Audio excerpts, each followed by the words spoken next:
Welcome here in this channel improve English. आज सीखेंगे हम प्रेजेंट इंडेफिनिट टेंस के बारे में। इसको सीखने से पहले सबसे पहले बताना चाहूँगा आपके पास अगर नोटबुक है उसको अपने पास रखिए और वीडियो को एंड तक ज़रूर देखिए। इसलिए कह रहा हूँ क्योंकि अगर आप आधी वीडियो देखेंगे आधी नॉलेज लेके जाएंगे हानिकारक होती है। आधी नॉलेज कभी भी इंसान के लिए हानिकारक होती है, इसलिए मैं आपको कहना चाहूँगा पूरी वीडियो को देखकर अपना नॉलेज पूरा लेके जाइए। ठीक है, तो सीखेंगे हम प्रेजेंट इंडेफिनिट टेंस के बारे में। प्रेजेंट इंडेफिनिट टेंस क्या होता है? सबसे मेन प्रेजेंट इंडेफिनिट टेंस में प्रेजेंट क्या होता है? प्रेजेंट का मतलब प्रेजेंट की इसकी हिंदी क्या होती है? वर्तमान, जो अभी होता है, अभी हो रहा है। ठीक है, तो प्रेजेंट का मतलब क्या बताना? जो अभी अभी हो रहा है वो होता है प्रेजेंट, उसको बोलते हैं हम हिंदी में वर्तमान। अब इंडेफिनिट, प्रेजेंट इंडेफिनिट आया। अब इंडेफिनिट का मतलब क्या होता है? इंडेफिनिट का मतलब ये होता है अनिश्चित, हिंदी में कहते हैं। इसमें बेसिकली हमें क्या होता है, कोई काम होता है हमें प्रॉपर पता नहीं होता कि कितना हो चुका है, कितना हो रहा है, या कब हो रहा है या कब नहीं हो रहा, पता नहीं चलता, इसलिए बोलते हैं हम अनिश्चित। ठीक है, अनिश्चित बोलते हैं कि काम का पता ना लगना कि कब हो रहा है, कितना हो चुका है, इसलिए बोलते हैं अनिश्चित। टेंस, अब रह गया टेंस का काल। अब काल क्या हमें बताता है? कोई भी एक्शन, जो भी कोई काम है, कोई भी एक्शन। और state of being, state of being का मतलब ये है कि काम की स्थिति का पता लगना ही हमारा टेंस कहलाता है। अब हमें क्या पता चल गया?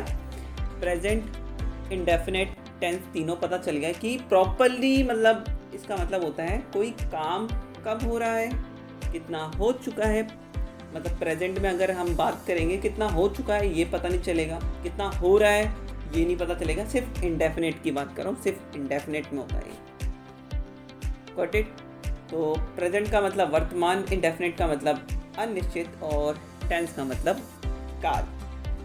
अब एक एग्जांपल लेते हैं जिसमें आपको पता चले कि कोई काम कैसे पता चलेगा कि कितना हो रहा है या कितना हो चुका है। तो सबसे अच्छा एग्जांपल है जैसे ही प्लेज, वह खेलता है। आप देखिए, आप बात कर रहे हैं वह खेलता है, कल भी आके यही कह रहे हैं वह खेलता है, परसों भी आके यही कह रहे हैं, ऐसे ही आते आते आप कह जा रहे हैं हफ्ते बाद, ऐसे ही महीने बाद। तो आप एक फिक्स टाइम नहीं बता रहे कि वो कब खेलता है, 7-8 बजे खेलता है या 9-10 बजे खेलता है, नहीं बता रहे ना इसमें। और कितना काम हो रहा है हमें ये भी नहीं पता, कितना काम हो चुका है हमें ये भी नहीं पता, तभी अनिश्चित है। तो एक जैसे मैंने वर्ड लिया था ही प्लेस, तो वर्ड लेते हैं हम प्ले, जैसे ये वर्ब होती है हमारा खेलना, तो इससे ही हम अपना सब्जेक्ट का पता लगाते हैं। सबसे मेन सब्जेक्ट क्या होता है? अगर सब्जेक्ट नहीं पता होगा तो सेंटेंस कैसे बनाएंगे जी? सेंटेंस ही तो मेन होता है। सेंटेंस में सब्जेक्ट नहीं होगा तो कैसे बना लेंगे? नहीं ना। तो सबसे पहले सब्जेक्ट कैसे कैसे होते हैं, जैसे प्ले हम लेते हैं वर्ड, और जैसे आई हमारा सब्जेक्ट होता है, आई के साथ प्ले होगा, इसके साथ जो प्ले हमारी वर्ब है, पहले सब्जेक्ट आता है फिर वर्ब आती है। पहले सब्जेक्ट क्या है? आई, फिर प्ले वर्ब होगी आई प्ले। ऐसे ही we play, you play, they play. ठीक है, इन सब के साथ जो वर्ब लगेगी इनके साथ एस एस नहीं लगेगा। Got it? और इसमें दो व्यक्ति की बात होगी, जैसे राम एंड श्याम प्ले, तब भी हमारा एस और एस नहीं लगेगा। वर्ब में ना कि सब्जेक्ट में लगा के बैठ जाओ। ठीक है, सब्जेक्ट में अगर लगा होगा तो वर्ब में हमारा तब भी चेंज हो जाएगा।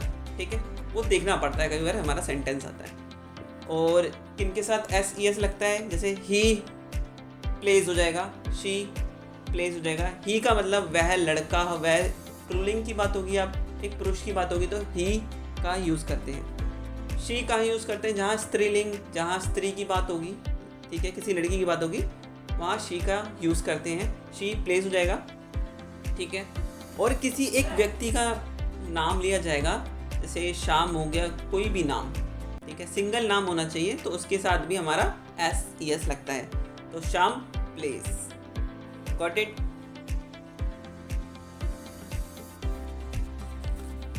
और अब सबसे मेन की मैंने बताया कि प्रेजेंट इंडेफिनिट टेंस में हमें क्या पता चलता है कि कोई काम कितना हो रहा है, कितना हो चुका है, इसका हमें पता चलता है। ठीक है, एक आपको इसकी डेफिनेशन बता देता हूँ कि जैसे आपको दिख रहा है, present indefinite tense describe action without specific stating whether the action are completed और ऑनगोइंग। इसका मतलब वही है जो मैंने आपको बताया था कि कोई काम कितना हो रहा है और कितना हो चुका है, कंप्लीट हो चुका है या नहीं है या रनिंग में है, कुछ नहीं पता चलता, तभी हम प्रेजेंट इंडेफिनेट टेंस कहते हैं। Got it. अब ये देखते हैं कि हमारा प्रेजेंट इंडेफिनेट टेंस में कि इसमें क्या क्या आता है, कैसे कैसे पता चलता है, ये क्या क्या इसमें बातें की जाती हैं, हमें ये पता जरूर होना चाहिए। जैसे कि हैबिट का पता चलना प्रेजेंट इंडेफिनेट टेंस में आएगा, जैसे कस्टम रिवाज हो गया, प्रैक्टिस रिपीटेड एक्शन हो गया, परमानेंट एक्टिविटी जो भी करते हैं, जनरल ट्रूथ, ये सब हमारा एक्सेट्रा, ये सब किस में आता है, हमारा प्रेजेंट इंडेफिनेट टेंस के अंदर आता है। ठीक है, जब भी हैबिट की बात की जाएगी, जैसे हैबिट का मतलब क्या है, अब हैबिट बस एक हैबिट होती है कि जैसे कि ही drinks Coca Cola every day, तो वो कोको कोला हर रोज़ पीता है। तो जैसे एग्जांपल होता है हैबिट का। जैसे अब रेगुलर जो कोई भी एक काम होता है रेगुलर, जैसे we catch the metro every morning, तो इसका मतलब क्या है, रेगुलर कोई भी काम हम रोज़ करते हैं वो उसके अंदर आता है रेगुलरली। और कोई फैक्ट बताते हैं, अगला पॉइंट है जैसे फैक्ट। फैक्ट का मतलब क्या है, जैसे कोई भी सच्ची घटना होती है, the sun set in the west, जो सन है वेस्ट में ढलता है, बिल्कुल सही बात है। और the sun rises in the east, अब ईस्ट में उगता है, एक से उगता है। ठीक है, तो हमारा क्या मतलब है, ये फैक्ट होता है कि ये चीज़ जो सन है सुबह उगेगा और ढलेगा कहाँ, वेस्ट में, और उगेगा कहाँ, ईस्ट में। तो ये फैक्ट है, इसको आप भी नहीं चेंज कर सकते ना मैं। ठीक है, अब एक और जो पॉइंट होता है, जैसे मैं बताता हूँ आपको, to express thought, feeling, opinion and belief. ठीक है, फीलिंग्स का मतलब कोई भी आपको कोई फीलिंग्स होती है, ओपिनियन को भी मानना, जैसे आपका कोई ओपिनियन हो, एक बिलीव, एक विश्वास।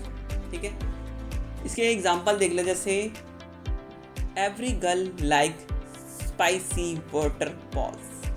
ये क्या है, लड़कियों की एक फीलिंग है, ओ माय गॉड ये नहीं खाया तो क्या खाया, अगर लड़की ने ये नहीं खाया ना, वाटर बॉल्स का मतलब समझते हैं, स्पाइसी वाटर बॉल्स, गोलगप्पे, अगर ये नहीं खाया तो लड़की नहीं है भाई। ठीक है, और इसका second point, I don't agree with you. ठीक है, अब ये क्या है, एक सहमति है, ये मानना, ये इसने मान लिया कि मैं तुमसे कभी एग्री नहीं हो सकता या तुमसे नहीं होता। ठीक है, एग्री मतलब सहमत नहीं होता। ठीक है, तो ये पॉइंट हमारा पता चलेगा कि जिसमें थॉट पता चलता है, ये इसकी सोच बता रही है या फीलिंग है, इसको जो भी है बोल सकते हैं आप। ठीक है, अब अगला पॉइंट है इंस्ट्रक्शन। जब इंस्ट्रक्शन देखते हैं ना किसी को, तब भी हमारा प्रेजेंट इंडेफिनेट टेंस का यूज़ किया जाता है। जैसे कि आपके इसके 3 पॉइंट मैं आपको बताता हूँ। जैसे हम बोलते हैं डू दिस, ये इंस्ट्रक्शन दे रहा है, तुम्हें ये करना चाहिए। जैसे करना चाहिए तो वो तो एक शुड आ जाता है, डू दिस, तुम ये करो। कीप साइलेंस सेकंड हो जाएगा हमारा। टर्न लेफ्ट, जैसे आपको कोई इंस्ट्रक्शन दे रहा है, आपसे कोई पूछ रहा है, तो आप क्या बोल सकते हैं, turn left then you go to straight and further you take right. ये सारे इंस्ट्रक्शन के एग्जांपल होते हैं हमारे। ठीक है, अब हमें सब पता चलेगा कि सब्जेक्ट क्या है। ठीक है, वर्ब क्या होती है, वर्ब होती है हमारी कोई काम, ठीक है, कोई भी एक्शन और स्टेट ऑफ बीइंग। तब भी एक्शन ही होगा, काम होगा तो टेंस के अंदर आएगा। अगर एक्शन नहीं होगा, स्थिति का नहीं पता चलेगा, तो टेंस में नहीं है वो। मेरी बात मान के चलिएगा कि कोई एक्शन नहीं होगा। ठीक है, जैसे मैंने बोला मैं डॉक्टर हूँ, अब इसमें मैं कहाँ कुछ एक्शन, मेरा क्या एक्शन है इसमें, मैं अपने बारे में बता रहा हूँ, मैं डॉक्टर हूँ। ठीक है, तो इसमें मैंने क्या मतलब एक ये वाक्य बोला, तो मैं डॉक्टर हूँ, तो मैंने कुछ किया तो नहीं ना, सिर्फ मैंने बताया। ठीक है ना, तो अब सिंपल सी इसकी पहचान देखते हैं। सबसे मेन पहचान, लोग कहते हैं पहचान के पीछे बड़ा भागते हैं, वैसे पहचान के पीछे नहीं भागना चाहिए, तो हम इसमें ज़्यादातर कंफ्यूज रहते हैं। तब भी मैं आपको बता देता हूँ कि पहचान होती है ता है, ती है, ते है। ठीक है, ये हमारी नॉर्मल सी पहचान होती है। तो सबसे पहले अफर्मेटिव का एग्जाम्पल देखते हैं। अफर्मेटिव का एग्जाम्पल होता है कि मैं आपका आदर करता हूँ, मैं आपका आदर करता हूँ। अब ये सिंपल वाक्य अफर्मेटिव का मतलब होता है साधारण वाक्य जो आते हैं जिसमें नहीं और क्वेश्चन की बात ही नहीं होती, जो कोई सवाल नहीं किया जाता और वो सिंपल वाक्य होते हैं। सिंपल सा कहना चाहूँ तो मतलब उसमें नहीं भी नहीं होगा, क्वेश्चन मार्क भी नहीं होगा। Got it. और अफर्मेटिव का जो रूल होता है सब्जेक्ट प्लस वर्ब की first form SES plus object. ठीक है, ये सिंपल सा रूल होता है अफर्मेटिव का, सकारात्मक का। और जैसे मैंने एक इसका एग्जांपल लिया था, मैं आपका आदर करता हूँ। और सिंपल सा सब्जेक्ट हमें पता करना है। सबसे पहले सब्जेक्ट हमें चाहिए ही चाहिए, एक सेंटेंस बनाने के लिए सब्जेक्ट चाहिए ही चाहिए, टेंस में तो खासकर। तो सब्जेक्ट क्या है? मैं को इंग्लिश में क्या कहते हैं? आई। तो सब्जेक्ट की जगह हमने क्या लिख दिया? आई। अब वर्ब हमें क्या चाहिए? वर्ब, आदर करता हूँ। ठीक है, आदर करना को क्या कहते हैं? रिस्पेक्ट। ठीक है, वर्ब वही होती है जिसकी फर्स्ट फॉर्म होती है, सेकंड फॉर्म होती है और थर्ड फॉर्म होती है। ठीक है, वही वर्ब होती है। अब जिसकी वर्ब नहीं होती, जैसे मैंने बोला डॉक्टर, ठीक है, नर्स, इनकी क्या होती है? इनकी हमारी first form, second form, third form नहीं होती। जिसकी भी वर्ब होती है वो टेंस के अंदर आता है। हमेशा ये बात याद रखिएगा। वर्ब के अंदर रिस्पेक्ट आ गया। ऑब्जेक्ट के अंदर आपका, इंग्लिश में क्या कहेंगे? यू। ठीक है, तो हमें पता चलेगा आई रिस्पेक्ट यू। पहला सेंटेंस हमारा कंप्लीट। देखो कितना आसान होता है यार। सेकंड एग्जांपल इसका लेते हैं, वह बहुत अच्छा गाती है। ठीक है, वह बहुत अच्छा गाती है। ओह माय गॉड, वह बहुत अच्छा गाती है। कोई भी एग्जांपल ले लीजिए, जैसे श्रेया घोषाल हो गई, मनाली ठाकुर हो गई, बहुत अच्छा गाती है। ठीक है, तो इसमें सब्जेक्ट क्या होगा? वह जब भी बात होगी।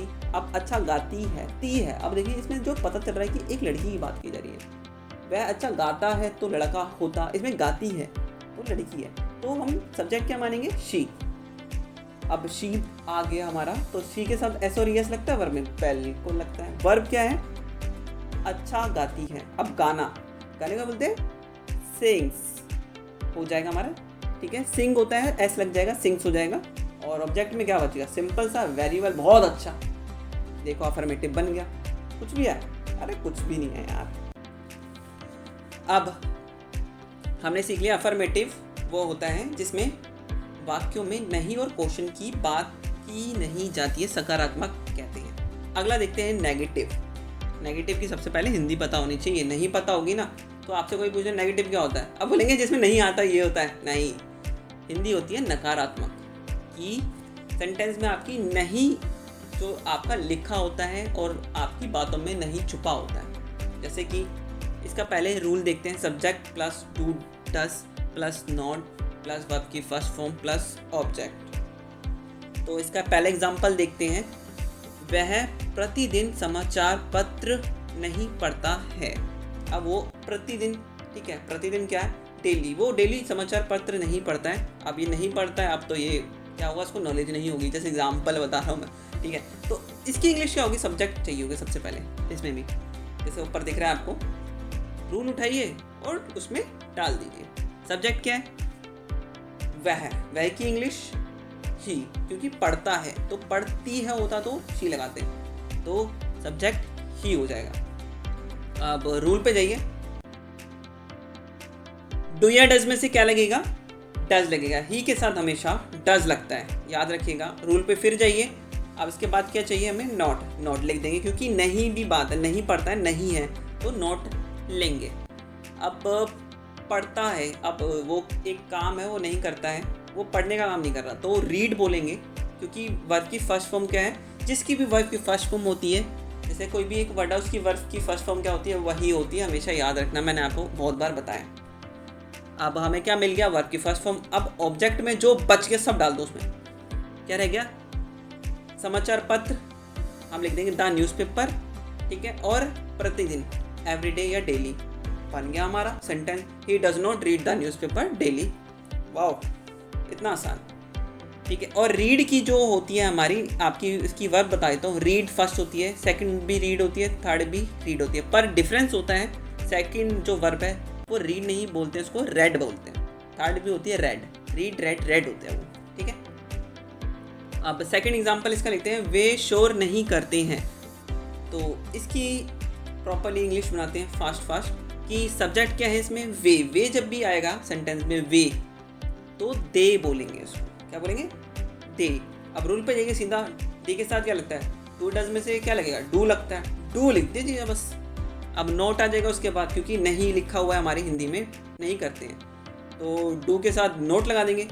तो क्या होगा हमारा, अब शोर नहीं करते हैं। जब भी शोर नहीं करते हैं, कुछ ऐसा सेंटेंस आपको दिखता है, शोर नहीं करने के साथ हमारा मेक आ नॉइज हो जाएगा। ठीक है, आपकी वर्ब की फॉर्म, फर्स्ट फॉर्म क्या होगी, मेक होगी। अब शोर नहीं करते हैं ना, तो आ नॉइज हो जाएगी। और मेक की मैं आपको क्या बताता हूँ, वर्ब की फर्स्ट फॉर्म, सेकंड फॉर्म और third form. Make first form होती है, जैसे मैंने बताया कि जिसकी भी वर्ड की फर्स्ट फॉर्म वही होती है। Second form made, third form made. Got it. हमने नेगेटिव भी सीख लिया, जिसमें नहीं आता है, नेगेटिव वाक्य होते हैं, नकारात्मक वाक्य होता है जिसमें नहीं आता है। अब सीखते हैं इंटेरोगेटिव सेंटेंस। सबसे इंटरेस्टिंग है ये, क्योंकि इसमें क्या होता है, कोई सवाल करता है किसी से और उसका आंसर क्या होता है, हाँ या ना में होता है, जब भी डू वाला सेंटेंस आता है या डज वाला आता है। तो इसका रूल देखते हैं, do does plus subject plus verb की फर्स्ट फॉर्म प्लस ऑब्जेक्ट, और क्वेश्चन मार्क ज़रूर लगाइएगा। अगर क्वेश्चन मार्क नहीं लगाया तो आपका गलत हो जाएगा।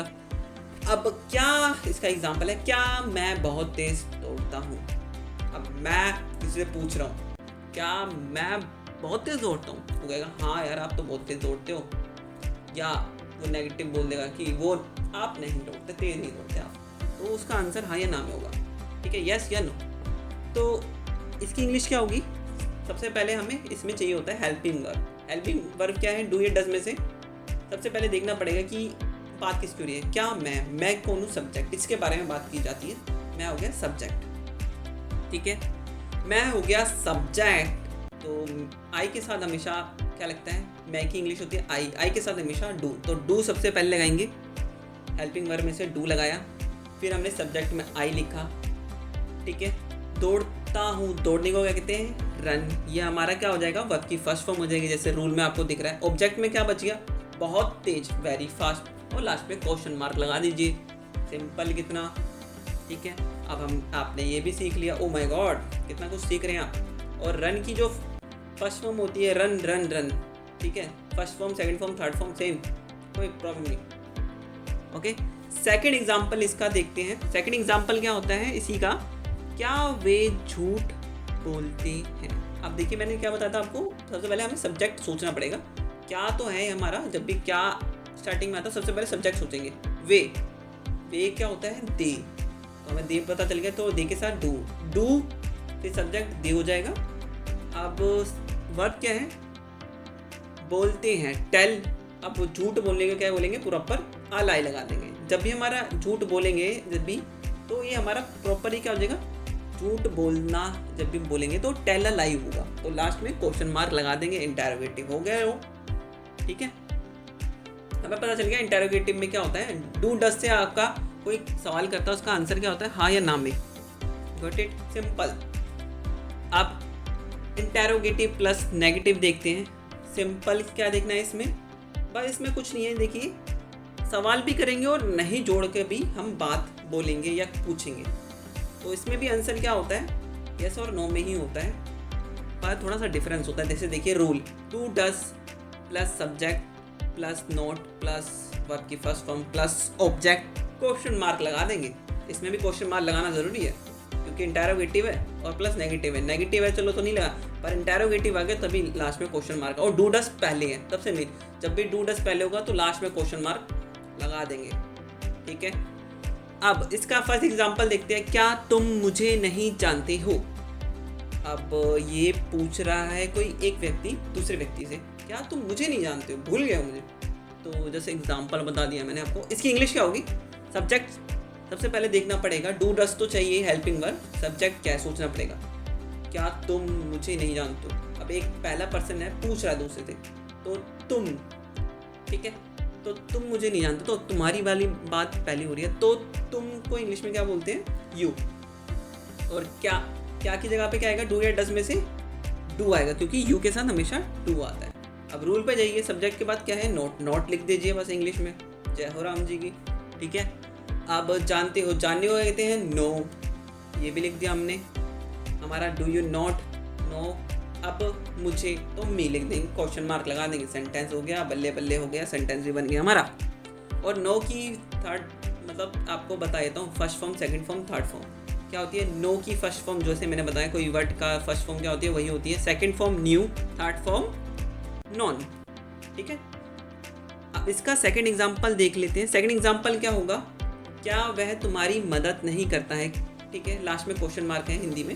ठीक है, और इसमें पता चल रहा है कि एक व्यक्ति दूसरी व्यक्ति की मदद नहीं करता है, वो हम उससे पूछ रहे हैं, जस्ट ये एग्जांपल। ठीक है, तो इसकी डायरेक्ट इंग्लिश बना के दिखाया तो आपको कि वह आ गया, तो वह की इंग्लिश क्या होगी, वह करता है, वह करता है, करती है तो शी लगाते हैं ही, तो आगे क्या लिख देंगे, डज, फिर ही लिख देंगे, ही के साथ हमेशा डज, पहले डज फिर ही, फिर रूल के अकॉर्डिंग जाइए, सब्जेक्ट के बाद नोट लिख दो, फिर आपका मदद करने को क्या बोलेंगे, हेल्प, मदद नहीं करता है ना, मदद करने को बोलते हैं हेल्प, लास्ट में यू, आपका सेंटेंस बन गया यू, और लास्ट में क्वेश्चन मार्क लगा दीजिए, लास्ट में यू इसलिए है तुम्हारी। ठीक है, क्वेश्चन मार्क लगा दीजिए, आपको समझ में आ गया। ये हमारे प्रॉपर्ली ऐसे बनते हैं। अब एडिशनल पॉइंट्स को जानेंगे। ठीक है, आइए अब देखते हैं एडिशनल पॉइंट। अब सीखेंगे एडिशनल पॉइंट, तभी मैंने कहा था आपको पूरी वीडियो देखेंगे तभी तो आपको पता चलेगा आखिरी में क्या है। क्लाइमैक्स तक देखेंगे तो चलो ठीक है, वो भी ठीक है, पर प्रॉपर देखेंगे तो ज़्यादा आपको मूवी कोई भी है आपको ज़्यादा अच्छी समझ में आती है। कोई पूछ ले आखिरी पार्ट क्या है, आपने आधी देख के चले गए मूवी देख के, तो आखिरी पार्ट पता ही नहीं हो तो मूवी का मज़ा क्या होगा। सही बात है ना। तो एडिशनल पॉइंट बताने से पहले, पॉइंट्स को बताने से पहले मैं आपको पूरा एक बार छोटा सा ब्रीफ कर देता हूँ। प्रेजेंट इंडेफिनिट टेंस में हैबिट का पता लगना, कस्टम का पता लगना, प्रैक्टिस का पता लगना, रिपीटेड एक्शन का पता चलना, परमानेंट एक्टिविटी जो भी होती है, जनरल ट्रूथ होता है। ठीक है, प्रॉपर्ली इसमें ये पता चलता है। और प्रेजेंट इंडेफिनिट टेंस क्या होता है, हमारा जो काम हो रहा है, कब हो रहा है, कितना हो रहा है, ये पता चलता है प्रॉपर्ली। और अफर्मेटिव इसके जो पार्ट होते हैं हमारे रूल, जैसे अफर्मेटिव हो गया, नेगेटिव हो गया, इंटरोगेटिव हो गया, इंटरोगेटिव प्लस नेगेटिव होगा, ये होता है हमारा प्रॉपर्ली। Got it. अब एडिशनल पॉइंट्स क्या है हमारे, जैसे कुछ वर्ड्स होते हैं हमारे और इसी में ही यूज़ होते हैं, मतलब इनडेफिनेट में ही यूज़ होते हैं। जैसे अगर पास्ट का है इनडेफिनेट तब भी यूज़ होगा, प्रेजेंट का है तब भी यूज़ होगा। अब एडिशनल पॉइंट में जो ये सारे हमारे पॉइंट हैं, जैसे ओफन, ओफन को बोलते हैं अक्सर, सेल्डम होता है शायद ही, कभी या कदाचित भी बोल सकते हैं, यूजुअली आमतौर पर, नेवर कभी भी नहीं या कभी नहीं। ठीक है, ओकेशनली कभी कभी, समटाइम्स कभी कभी, नॉर्मली सामान्य रूप से, जनरली आमतौर पर, ऑलवेज सबसे ज़्यादा हम ये यूज़ ज़रूर करते हैं, ऑलवेज। ओके, फ्रीक्वेंटली बार बार, रेयरली शायद ही, और डेली हर रोज, एवरीडे में। ठीक है, हर रोज सेम होता है ये दोनों। और अप्रेंटली इसका मतलब होता है जाहिर तौर पर। ओके, तो हमें ये सारे वर्ड हमें एडिशनल में हमने लिए हैं, एडिशनल पॉइंट्स में। अब ये देखिए इनका यूज़ क्या होता है। देखिए मैं कुछ एग्जांपल देता हूँ ताकि आपको समझ में आ जाए कि इंडेफिनिट में ही क्यों लिया गया है। जैसे अगर पास्ट का हुआ इंडेफिनिट तब भी यूज़ होगा ये सारे वर्ड, और प्रेजेंट का होगा तब भी हमारा यूज़ होगा। जैसे कि सविता ओफन कॉल्स में, ये देखिए ओफन बीच में आ गया, तो हमें हमारा क्या देखना है, हमें सबसे पहले कि अगर ऐसे ये वाले वर्ड आ जाएंगे बिना सोच समझे क्या करेंगे, या प्रेजेंट लगाएंगे या पास्ट लगाएंगे, अगर इससे अलावा कुछ दिख जाएगा नहीं लगाएंगे। ठीक है, तो इंडेफिनिट में जैसे हमें पता चला Savita often calls me, Savita अक्सर मुझे कॉल करती है। Got it. अब सेकंड एग्जांपल है Nishant seldom gets up late, क्योंकि निशांत एक व्यक्ति है तो गेट्स हो जाएगा और अप लेट हो जाएगा। ठीक है, थर्ड इसका एग्जांपल लेते हैं, आई नेवर कॉल यू, मैं तुम्हें कभी कॉल नहीं करता हूँ। ठीक है, कभी भी नहीं या कभी नहीं, I never call you. Last example है ही ओकेशनली रिसेंटमेंट टू मी, ये लास्ट एग्जांपल है कि बस हमें ये पता चलना चाहिए ये वर्ड दिखते हैं तो हमारा इंडेफिनिट में यूज़ किया जाता है। Got it. आपको सारा समझ में आ गया, एडिशनल पॉइंट और प्रेजेंट इंडेफिनिट पॉइंट। कुछ भी समझना है आप मुझसे पूछ सकते हैं। एंड लास्ट में आपको यही बोलना चाहूँगा, thank you so much for watching this video, और ऐसे ही सीखते रहिए, और नया सीखने के लिए हमारे चैनल को सब्सक्राइब करें और हमेशा हमारे चैनल की वीडियो को देखते रहें। Thank you so much, and फिर से मिलेंगे इसी चैनल पर improve English. Thank you so much.